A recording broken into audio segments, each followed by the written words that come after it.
여러분, 오늘 이 본문의 말씀의 내용은 5절로 10절까지 말씀을 읽었지만 1절 말씀부터 10절까지 용서와 믿음과 그 다음에 하나님의 종들이 해야 될 일에 대해서 말씀하고 있습니다. 먼저 1절 말씀부터 4절까지 말씀해 보면 예수님께서 제자들에게 이르신 말씀인데, 실족하게 하는 것이 없을 수는 없으나 그렇게 하는 자에게는 화가 있겠다고 말씀하셨습니다. 그러면서 그가 이 작은 자 중에 하나를 실족하게 할진대 그랬습니다. 작은 자 중에 하나. 여러분, 우리가 작은 자라고 이야기할 때는 무슨 키를 가지고 이야기하는 것도 아니고 아마 어떤 그 삶에 대해서 남이 볼 때 지극히 미미한, 우리가 가끔 가다가 그런 말도 하잖아요. 있거나 없거나 그런 모든 모습들. 그때 오늘 예수님께서는 그 지극히란 표현하지만 작은 자 중 하나라도 실족하게 하면 화가 있다고 말씀을 하시면서 이 작은 자 중에 하나를 실족하게 할진대 차라리 연자 맷돌을 그 목에 매어 바다에 던지는 것이 낫겠다고 말씀하셨습니다. 그러시면서 하시는 말씀이 너희는 스스로 조심하라. 만일 내 형제가 죄를 범하거든 경고하고 회개하거든 용서하라 말씀하셨습니다. 그러면서 예를 들어서 말씀을 하셨는데, 만일 하루에 7번이라도 내게 죄를 짓고 7번 내게 돌아와 내가 회개하노라 하거든 너는 용서하라고 말씀하셨습니다. 회개하노라 하거든 하루에 7번이라도. 여기서 말씀 가운데 그가 회개한다는 말이 진심이냐 거짓이냐 그거 확인하라고 말씀하셨지 않으셨습니다. 여러분, 만약에 하루에 7번인데 7번 찾아와서 회개하노라 하면 우리는 어떻게 반응을 하겠습니까? 그런데 오늘 예수님께서는 회개하노라 하면 용서하라고 말씀하셨습니다. 하루에 7번이라도. 마태복음 18장 6절로 7절 말씀에 가서 보면 어떤 표현을 말씀하셨는가 하면 70번씩 7번이라도 내게 와서 용서를 구하거든 용서하라 그랬습니다. 70번씩 7번이면 횟수를 한번 생각해 보세요. 490번. 이것은 무엇을 말씀할까요? 어떤 횟수나 하루에 7번이나 그런 의미가 아니라 그냥 용서를 구하면 용서해 주라고 하는 그런 말씀의 내용입니다. 이 말씀을 할 때에 제자들이 예수님께 하는 말씀이 주께 여짜오되 그러면서 우리에게 믿음을 더하소서 그랬습니다. 우리에게 믿음을 더하소서. 그때 예수님께서 말씀하시는 내용이 겨자씨만한 하늘만한 믿음이 있더라도 이 뽕나무더러 뿌리가 뽑혀 바다에 심기라 하였을 것이요 그것이 너에게 순종하였으리라. 말씀의 전후 맥락을 보면 잘 이해가 안 가는 부분도 있어요. 또 이어지는 말씀의 종의 비유도 말씀하시고 이 말씀은 무엇을 말씀할까? 제자들이 바로 예수님께서 제자들에게 실족하지 않게 하라고 말씀하고 또 제자들은 예수님께 묻기를 우리에게 믿음을 더하소서. 그때 예수님께서는 그 믿음을 더함에 대해서 말씀할 때에 겨자씨의 비유를 말씀하셨습니다. 여러분, 오늘 우리들이 말씀의 전후 맥락이나 상황을 보면 제자들이 예수님께 여짜옵고 믿음을 더하소서라고 하는 말씀은 자기들이 복음을 전하는 가운데 어떤 역사가 일어날 것을 기대하고 바라는 그런 상황적인 거라고 생각할 수가 있습니다. 근데 예수님께서는 그렇게 말씀하지 않으시고 너에게 겨자씨 하나일 만한 믿음만 있어도 그랬습니다. 여러분, 씨라고 하는 것은 생명을 가리키잖아요. 여러분, 감자를 보더라도 고구마를 보더라도 다 다르지만 눈이 있잖아요. 눈. 우리는 눈이라고 말하지만 씨앗이죠. 씨앗. 벼에도 씨앗이 있고 그 눈이 있다고 말입니다. 그건 무엇을 말씀하는가 하면은 생명을 말씀하는 거. 여러분, 감자나 고구마를 캐어서 광주리에 담아 놓으면 이것이 살았냐 죽었냐고 물으면 뭐라고 대답을 하겠어요? 우리가 씨가 있기 때문에 그것은 살아있는 거. 여러분, 생명이라고 하는 것은 오늘 말씀하고 있습니다. 예수님께서 이 말씀을 하시는 이유가 어디에 계실까? 제자들은 바라는 것하고 예수님이 말씀하는 것은 너희가 원하는 그것보다가 더 너희에게는 생명이 있어야 됨을 말씀하시는 내용입니다. 여러분, 우리 가운데 진정한 예수 그리스도의 생명이 내게 있어야 합니다. 썩지 아니할수록 거듭났다고 말씀하셨는데 바로 예수님의 그 말씀이 생명이 우리 가운데 있어져야. 과연 나에게 그러한 믿음이 있는가? 제자들에게 예수님께서 하시는 말씀이 믿음을 더해달라고 기도하는 이들에게 어떤 양적이고 현상적인 것보다가 너에게 생명이 있어야 됨을 말씀하시는 내용입니다. 여러분, 우리들의 마음이 심령 가운데 예수 그리스도가 나의 생명이 되고 능력이 되는 이 하나님의 말씀이 내 속에서 역사하는 것. 여러분, 우리가 세상의 모든 일들이 내게 어떤 원하는 것, 뜻하는 것, 이루어지고 성취되는 것, 그것이 내게 복이 아니라 하나님의 말씀이 내 속에서 역사하고 생명력 있는 것이 우리들에게 복입니다. 그래서 하나님의 말씀을 취하러 묵상하는 자에게 복이 있다고 말씀하셨잖아요. 그 말씀을 묵상하는 자에게 복이 있는데 시냇가에 심은 나무가 철을 따라 열매를 맺으며 그 잎사귀가 마르지 아니함 같으니 그가 하는 모든 일이 다 형통하리로다. 하나님의 생명의 말씀이 그 심령 속에서 역사가 일어나야 하는 것을 말씀하고 있습니다. 바로 오늘 우리들에게 있어서 가장 큰 삶의 무기는 여러 가지 환경이 좋고 물질이 있고 능력이 있음이 아니라 하나님의 말씀이 내게 생명이 되어지는 것. 우리들의 싸움은 공중의 권세 잡은 자와 악한 영들에게 대함이라고 말씀하는 가운데 너희가 하나님의 전신갑주를 취하라, 하나님의 전신갑주를 입으라고 말씀하는 가운데 마지막이 뭐예요? 생명 말씀, 바로 성령의 검, 그 하나님의 말씀을 가지라고 말씀하셨어요. 하나님의 말씀이 내게서 능력이 되고 생명이 되어지는 것. 말씀을 순종하고 나가는 삶이 내게서 능력으로 나타나지는 것.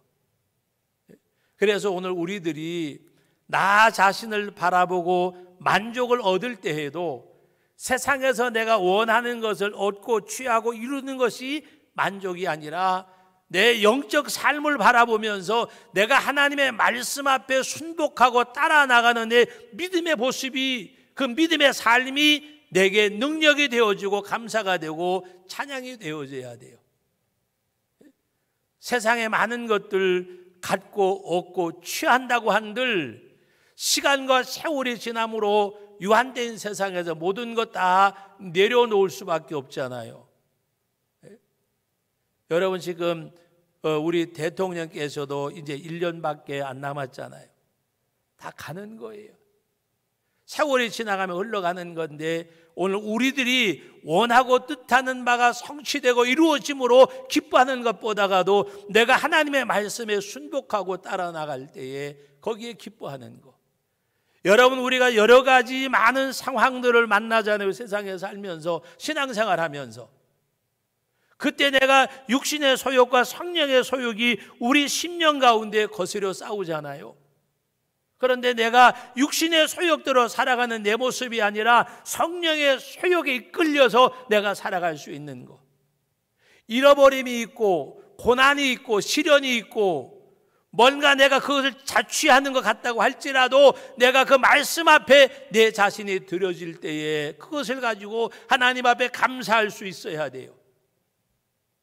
또 여러분들이 세상 살아가다가 때로는 물질도 잃어버리고 사람도 잃어버리고 뭔가 나를 많은 것들이 떠나가기도 하고 하잖아요. 그러나 그것 때문에 가슴 아파하는 것이 아니라 내가 신앙생활을 몇 년 했는데 얼마를 해왔는데 지금 내 영적 모습을 보면서 나는 왜 이 정도밖에 안 될까? 나는 왜 이렇게 아직도 살고 있을까? 내 영적 삶의 모습을 보고 가슴 아파하고 애통하고 부르짖고 그 하나님 앞에 회개하고 그 삶이 우리 가운데 영적인 그것이 바로 신앙생활이에요. 세상 것 잃어버리면 많은 아픔을 겪으면서도, 영적인 거 잃어버리면서도 감각이 없다고 하면 여러분, 그건 아니잖아요. 사탄의 역사는 영적인 걸 자꾸 잃어버리게 하고, 그리고 사탄은 육적인 건 자꾸 생각나게 해요. 여러분, 믿음 잃어버린 거 생각나세요? 안 나잖아요. 물질 손해본 거 생각나세요? 아, 나고 말고요. 나고 말고요. 네? 여러분, 우리 진정 신앙의 가치가 내 삶 속에서 어디에 있고 내 삶의 가치가 어디에 있는가? 오늘 예수님께서는 이 같은 비유를 말씀하시면서 오늘 뭐라고 말씀하셨습니까? 어떤 종이, 여러분 7절 말씀 다 같이 한번 읽어봅니다. 7절 말씀, 너희 중 누구에게 밭을 갈거나 양을 치거나 하는 종이 있어 밭에서 돌아오면 그대로 곧 와 앉아서 먹으라고 말할 자가 있느냐? 나에게 종이 있는데 밭에 가서 일을 했든지 양을 치고 돌아왔든지 간에 그 종에게 너는 와서 앉고 먹으라고 말할 자가 있느냐, 그 말입니다. 8절 말씀 같이 읽어봅니다. 도리어 그대로 내 먹을 것을 준비하고 띠를 띠고 내가 먹고 마시는 동안에 수종 들고 너는 그 후에 먹고 마시라 하지 않겠느냐? 너 왜 늦게 왔느냐? 빨리 왔느냐? 빨리 오면 아마 그럴 거예요. 또 할 일 다 하고 왔냐? 늦게 오면 왜 늦게 왔느냐? 빨리 와서 내 음식도 준비하고 먹을 거 준비해서 나를 수종 들어야지. 그러면서 오늘 말씀에 뭐라고 말씀합니까? 9절에 명한 대로 하였다고 종에게 감사하겠느냐? 시킨 대로 했다고 종에게 감사하겠느냐? 그럴 사람이 없지 않느냐라고 말씀을 하시면서 제자들에게 겨자씨만한 믿음을 말씀하셨고 종의 비유를 말씀하시면서 10절의 말씀을 말씀하고 계십니다. 다 같이 읽어봅니다. 이와 같이 너희도 명령받은 것을 다 행한 후에 이르기를 우리는 무익한 종이라 우리가 하여야 할 일을 한 것뿐이라 할지니라. 우리에게 믿음을 더하소서. 그리고 우리가 나가서 일할 때 많은 사역의 역사가 나타나기를 원할 때에 예수님께서는 겨자씨만한 믿음에 대해서 말씀하고 종의 삶에 대해 말씀하면서 역설적으로 말씀하고 계십니다. 바로 오늘 말씀의 내용이 너희는 오히려 나는 무익한 종이라 내가 하여야 할 일을 한 것뿐입니다 할지니라. 오늘 이 10절의 말씀, 이와 같이 너희도 명령을 받은 것을 뭐라 그랬어요? 다 행한 후에 이르기를, 다 행한 후에 이르기를 우리는 무익한 종이라 우리가 하여야 할 일을 한 것뿐이라 할지니라. 하나님, 제가 하여야 할 일을 한 것뿐입니다. 여러분, 고린도전서 15장에서 사도 바울은 내가 많은 사도보다 더 많이 수고했으나 내가 한 것이 아니라 나와 함께 하신 하나님의 은혜로 한 것이라. 하나님의 은혜로. 내가 많은 수고를 했어도 내가 한 것이 아니라 나와 함께 하신 하나님의 은혜로라. 나는 무익한 종이라 내가 해야 될 일을 한 것뿐입니다고 할지니라고 말씀하신 그 주님을 영접하고 그 주님 안에 살아가던 사도 바울은 자기 할 일을 더 많이 했어도 다른 사람과 비유할 때 더 많은 수고를 했을지라도 내가 한 것이 아니고 나와 함께 하신 하나님의 은혜라고 말씀을 하셨어요. 여러분, 아까 우리 워십팀들이 주님의 손과 발에 내 손과 발을 포개고, 얼마나 가사가 좋아요.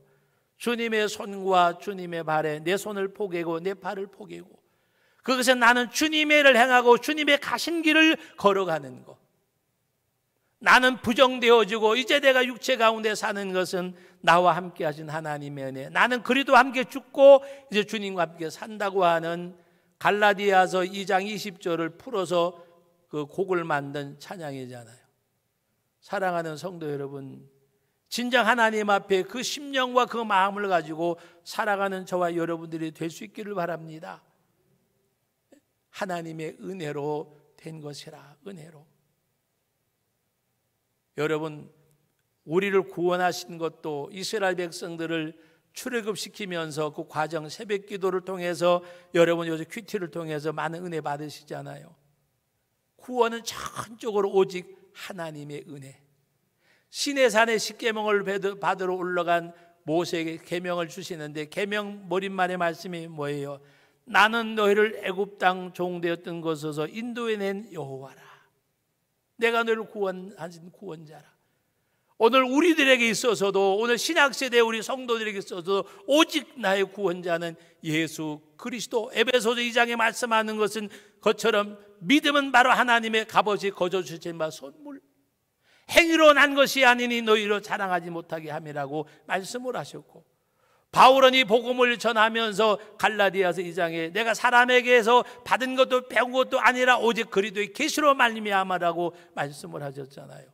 하나님을 나에게 알게 해주신, 하나님을 나에게 계시해 주신, 만약에 하나님이 우리에게 계시되지 않았다면 우리도 우상을 섬기는 이스라엘 외의 가나안 땅의 사람들과 이 세상에서 하나님을 섬기지 않는 사람들의 삶이 바로 나의 삶이었을 거예요.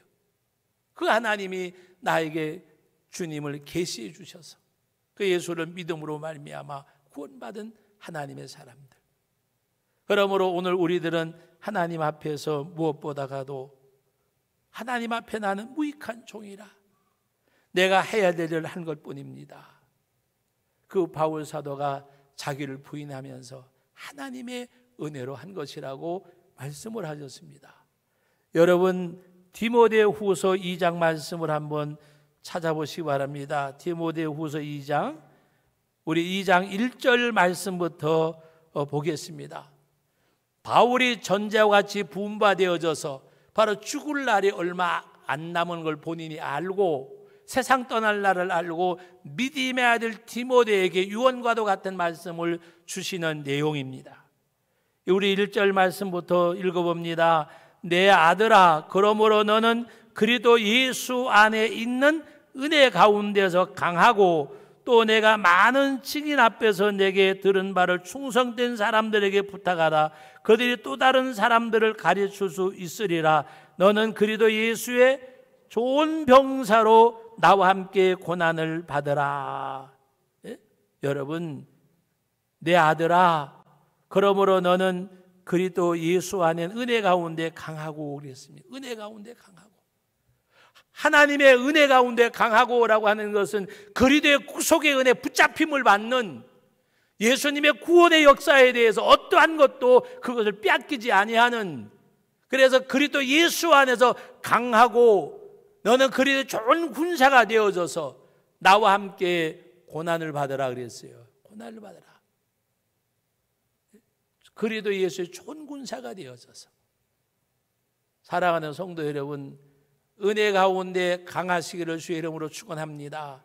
은혜 가운데, 은혜 가운데 나와 함께 하시는데, 나를 붙드시고 계시는데, 나를 구속하셨는데, 여러분 십자가의 보혈로 구속하셨어요.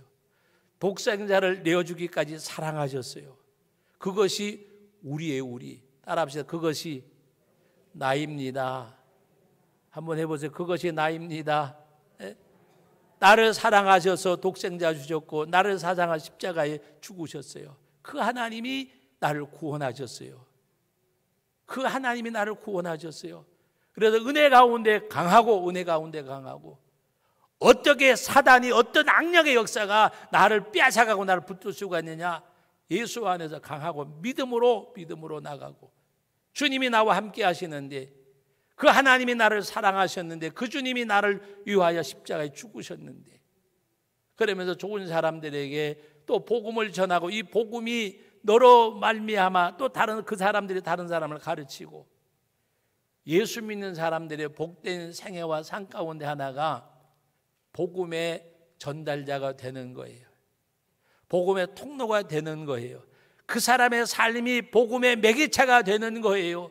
내가 입술로 말하지 아니하고 글로 표현하지 않더라도 내 삶을 통해서 예수님이 일깨워지는 그런 성도. 할렐루야, 할렐루야. 우리 성도님들이 살아가는 모습을 보니까 하나님이 계시고, 그 삶의 모습을 보니까 하나님 두려워하고, 그 삶의 모습을 보니까 진정 주님을 사랑하고, 그 삶의 모습을 보니까 하나님이 당신을 사랑하고 있고, 복음의 매개체가 되어져야 돼요. 전달자가 되어져야 돼요. 전달자가. 이것이 우리들의 큰 복이고 그 행복이에요. 그것이 행복이에요. 그래서 오늘 말씀 가운데 바울 사도는 그 아들에게 다시 말하고 있습니다.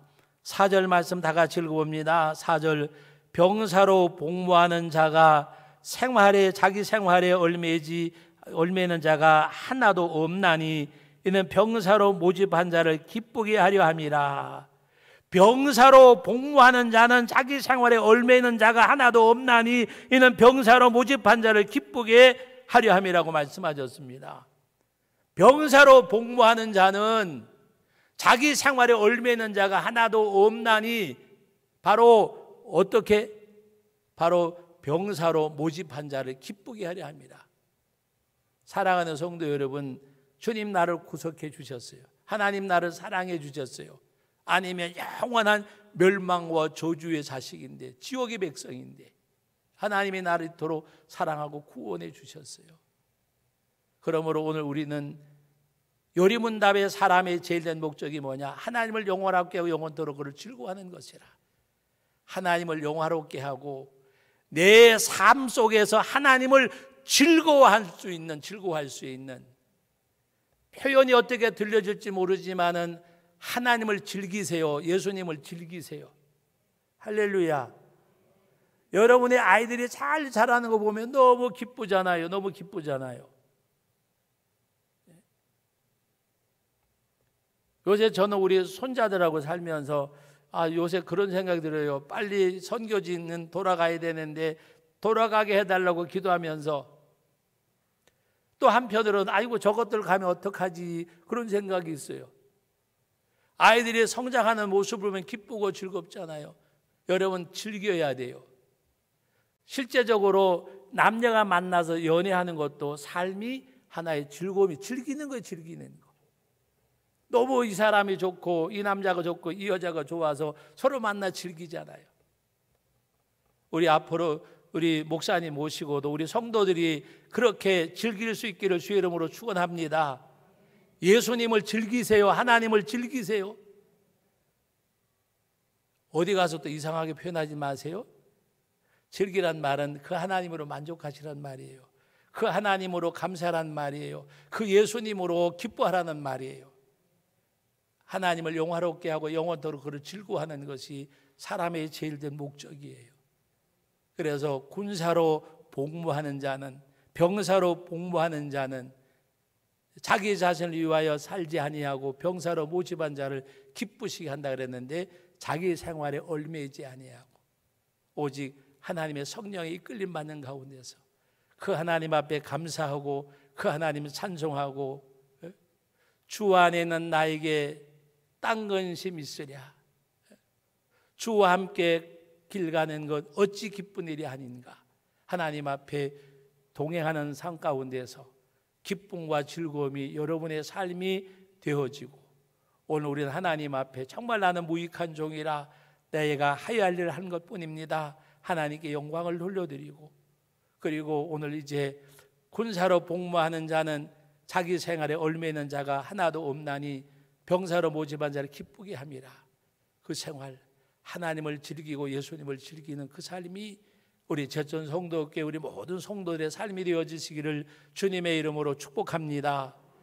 거룩하신 하나님 아버지 은혜와 사랑을 감사드립니다.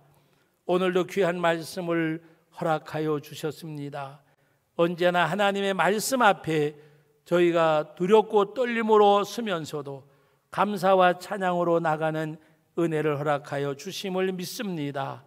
아버지 하나님, 나는 하나님 앞에 종된 삶을 살아가는 가운데 나는 무익한 종이라 내가 하여야 할 일을 한 것뿐입니다라고 하나님 앞에 영광을 돌려드리고 사도 바울처럼 나의 나된 것은 하나님의 은혜요 나와 함께 하신 하나님으로 말미암아 이랬음을 고백하는 삶이 우리의 삶이 되게 하여 주시고, 믿음의 아들 디모데에게 내 아들아 말씀하면서 바로 주님의 은혜 가운데 강하고 하나님의 복음의 전파의 매개체가 되어지고, 병사로 복무하는 자는 자기를 얽매는 자가 하나도 없나니 병사로 모집한 자를 기쁘게 하려 함이라고 말씀을 하셨듯이, 주님을 기쁘시게 하고 주님을 즐기는, 하나님을 즐기는, 그 하나님의 은혜에 감사하는, 주님의 은혜에 감사하는 기쁨의 삶이 우리 성도들의 삶이 되게 해주시고,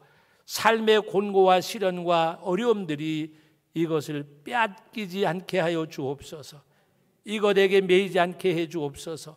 항상 성령의 인도함과 성령의 역사하심 속에 순종하는 가운데 자신을 바라보면서 감사할 수 있는 우리 믿음의 식구들, 가족들 다 되게 하옵소서. 감사드립니다. 예수님의 이름으로 기도하옵나이다. 아멘.